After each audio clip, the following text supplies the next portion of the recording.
જય સ્વામિનારાયણ મિત્રો, આજે આપણે બનાવીશું ઉત્તરાયણ માટે પ્રસંગોમાં બને તેવું ગુજરાતી ઊંધિયું।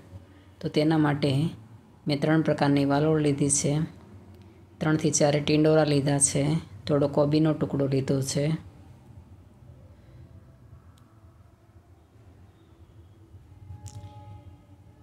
વટાણા, તુવેર, ચણા, પછી કાચું કેળું લીધું છે, બીટ, સુરણ, શક્કરિયું, રતાળું, બટેકા 2 લીધા છે અને ટામેટાં 2 લીધા છે। આ બધું જ ઝીણું સમારીને કટ કર્યું છે।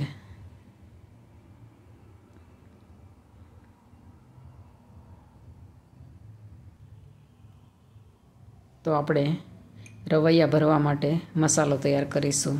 તો તેના માટે મેં થોડા લીલા ધાણા લીધા છે, તેની અંદર આપણે 2 ચમચી જેટલો સિંગનો ભૂકો ઉમેરીશું અને અંદર થોડી સેવ ઉમેરીશું। ઝીણી સેવ ટમાટાના શાકમાં નાખવાની હોય ને સેવ અંદર ઉમેરીશું। પછી તેની અંદર આપણે 2 ચમચી જેટલો આદુ મરચાં લસણની પેસ્ટ ઉમેરીશું।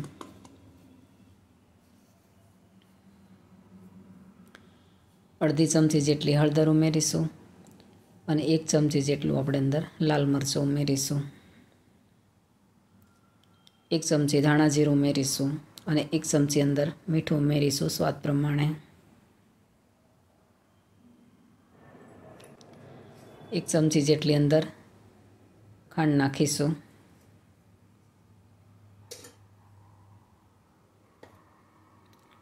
અને તેની અંદર આપણે અડધું લીંબુ નીચોવીશું। અડધી ચમચી જેટલો અંદર ગરમ મસાલો ઉમેરીશું।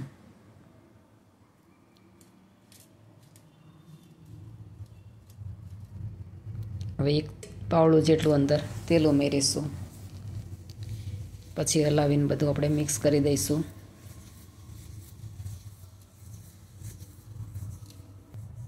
બધું મિક્સ થઈ ગયું છે આપણો મસાલો રવૈયા અને મરચાંમાં ભરવા માટે। પછી એક એક કરીને બધું અંદર મસાલો આપણે એક એક રવૈયામાં ભરી દઈશું, મરચાં અને રવૈયામાં।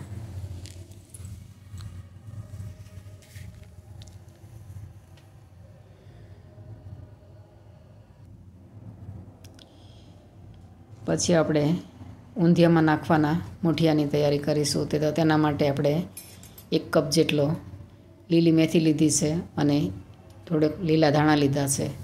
તેની અંદર આપણે 2 ચમચા જેટલો ભાખરીનો લોટ નાખીશું, નાના ચમચા છે, અને 2 ચમચા જેટલો આપણે ચણાનો લોટ ઉમેરીશું। પછી તેની અંદર આપણે અડધું લીંબુ નીચોવી દઈશું।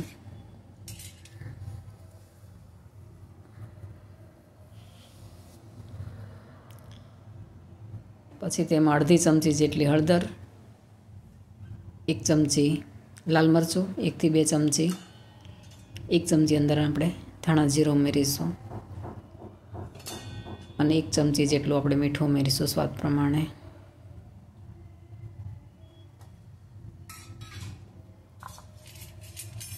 એક ચમચી જેટલી આપણે લસણ આદુ મરચાંની પેસ્ટ ઉમેરીશું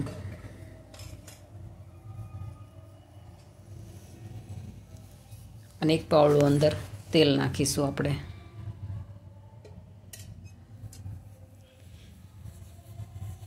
પછી આપણે બધું મિક્સ કરી દઈશું। મેથી અને કોથમીર ધોયેલી છે એટલે અંદર પાણી નાખવાની બહુ જરૂર નહીં પડે, એમનામ જ આપણી ગોળી વળી જશે।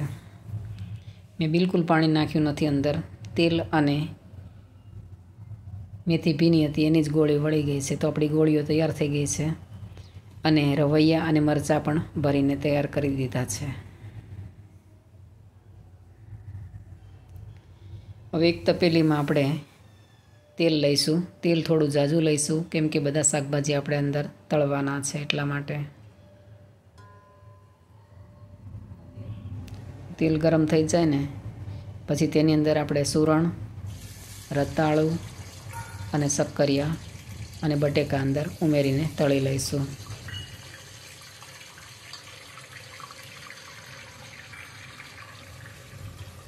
એને 2 થી 3 મિનિટ સુધી અંદર રહેવા દઈશું, એટલે થોડા બ્રાઉન રંગના થાય ને ત્યાં સુધી, એટલે અંદર ચડી જાય.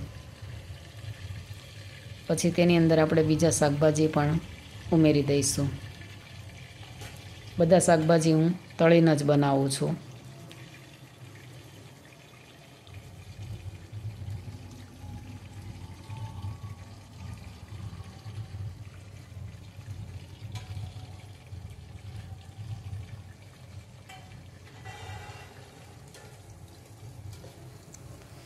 બધા શાકભાજી આપણે અંદર ઉમેરી અને તેને બદામી રંગના થાય ત્યાં સુધી આપણે તેને તળાવવા દઈશું.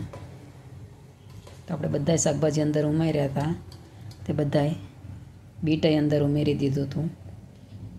તો બ્રાઉન રંગના થઈ ગયા છે અને બધાય શાકભાજી આપણા તળાઈ ગયા છે.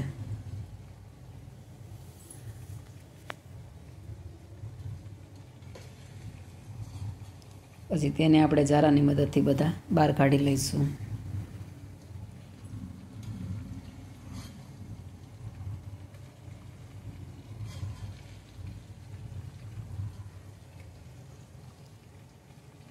તળેલું ઊંધિયું છે તે ખૂબ જ સરસ બને છે અને તેનો ટેસ્ટ જ કંઈક અલગ હોય છે. એકવાર આવી રીતે ટ્રાય કરજો તળીને. બહુ સરસ બને છે ઊંધિયું. અમારા ઘરમાં તો બધાને તળેલું ઊંધિયું જ ભાવે છે. પછી તેની અંદર આપણે 2 લાલ મરચાં, લવિંગ, તજ અંદર ઉમેરીશું. 2 તજના ટુકડા અને 2 થી 3 લવિંગ ઉમેરી દઈશું અને 2 થી 3 તમાલપત્ર અંદર ઉમેરી દઈશું. પછી તેની અંદર આપણે 1 થી 1.5 ચમચી જેટલી રાઈ નાખીશું, કેમ કે ઊંધિયું જાજુ છે તેટલા માટે. અને 1.5 ચમચી જેટલું આપણે આખું જીરું ઉમેરીશું.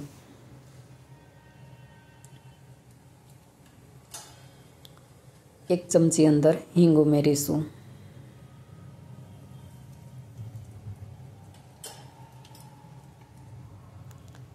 પછી તેની અંદર આપણે વટાણા, તુવેર અને ચણા ઉમેરી દઈશું.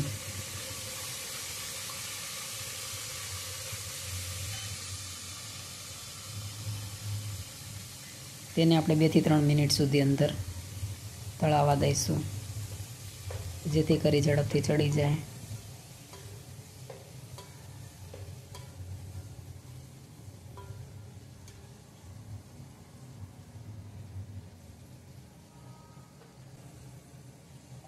તેની અંદર આપણે કાચું કેળું હતું તે પણ ઉમેરી દઈશું.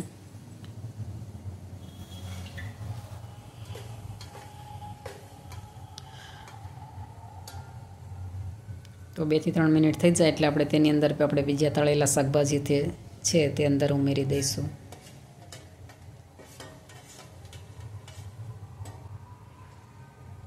હવે તેની અંદર આપણે 1 થી 1.5 ચમચી જેટલી હળદર નાખીશું.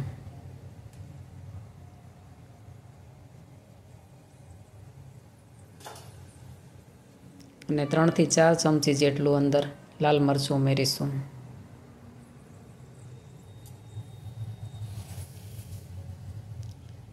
ઊંધિયામાં બધા મસાલા ચડી જતા હોય તો વધારે સારું લાગે છે.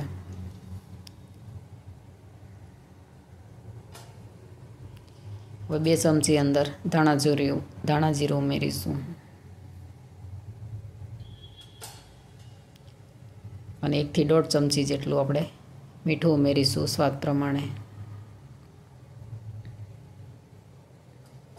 2 ચમચી ઉમેર્યું છે મેં. હવે તે બધું આપણે હલાવીને મિક્સ કરી દઈશું.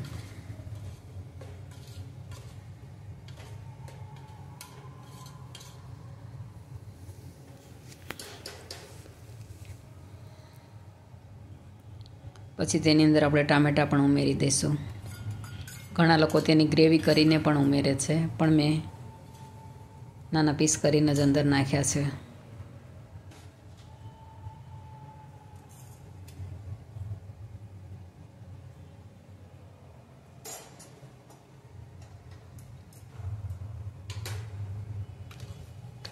પછી તેને આપણે સારી રીતે હલાવી લઈશું.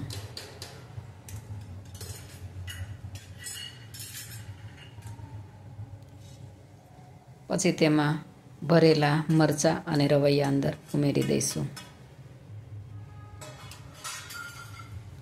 અને હળવે હાથે આપણે તેને હલાવી લઈશું.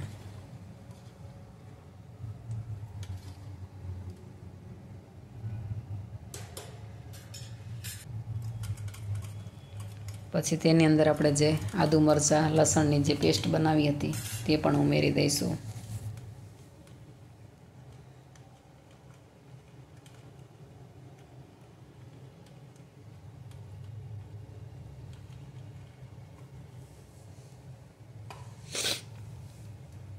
મારા ભાઈને તો આ ઊંધિયું બહુ જ ભાવે છે. પછી તેની અંદર આપણે જે રવૈયાનો મસાલો હતો તે પણ ઉમેરી દઈશું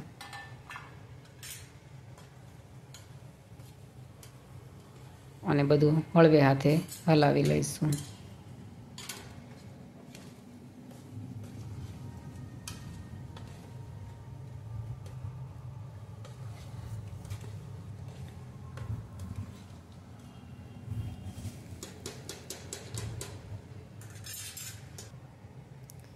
પછી તેની અંદર આપણે 1.5 ગ્લાસ જેટલું પાણી ઉમેરીશું, 1.5 થી 2 ગ્લાસ જેટલું.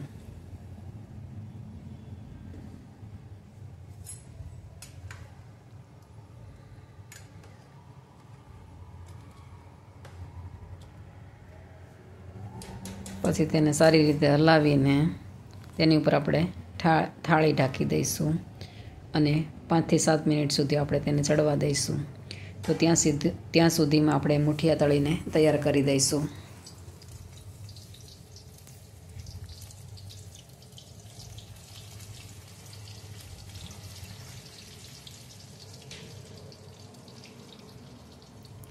મુઠિયા છે તે બ્રાઉન રંગના થાય ત્યાં સુધી આપણે તેને તળવા દઈશું કે જેથી કરીને અંદરથી સરસ ચડી જાય.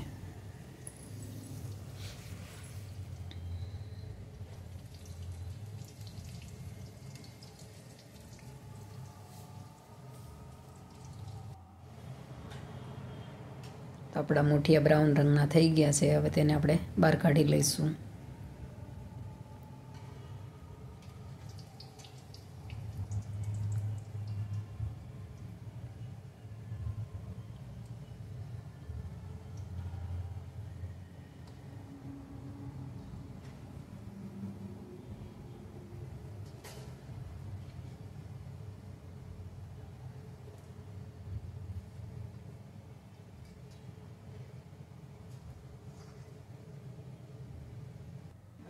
તો આપણા મુઠિયા તળાઈને તૈયાર થઈ ગયા છે.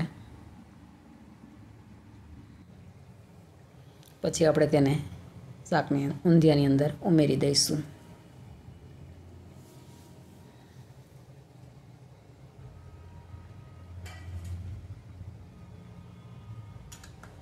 અને હળવે હાથે તેને હલાવી અને મિક્સ કરી દઈશું.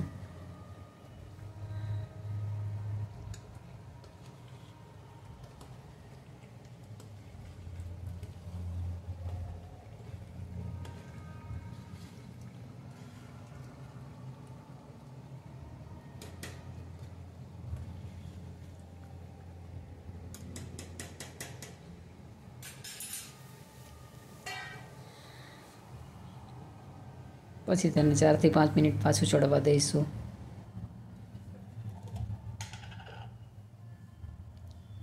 પછી તેની અંદર આપણે 1 ચમચી જેટલો ગરમ મસાલો ઉમેરીશું.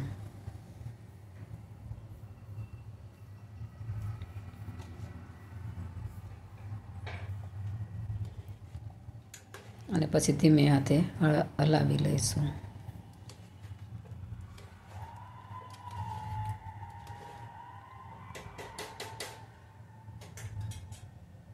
પાછું એને 2 થી 3 મિનિટ સુધી આપણે એને ચડવા દઈશું. તો આપણું ઊંધિયું બનીને તૈયાર થઈ ગયું છે. બહુ સરસ કલર આવ્યો છે. તો આપણે તેને ડીશમાં સર્વ કરીશું. જો તમને મારી રેસીપી ગમે તો તેને લાઈક, શેર અને સબસ્ક્રાઈબ જરૂરથી કરજો અને કમેન્ટ કરીને કહેજો કે તમને મારી રેસીપી કેવી લાગી. જય શ્રી કૃષ્ણ.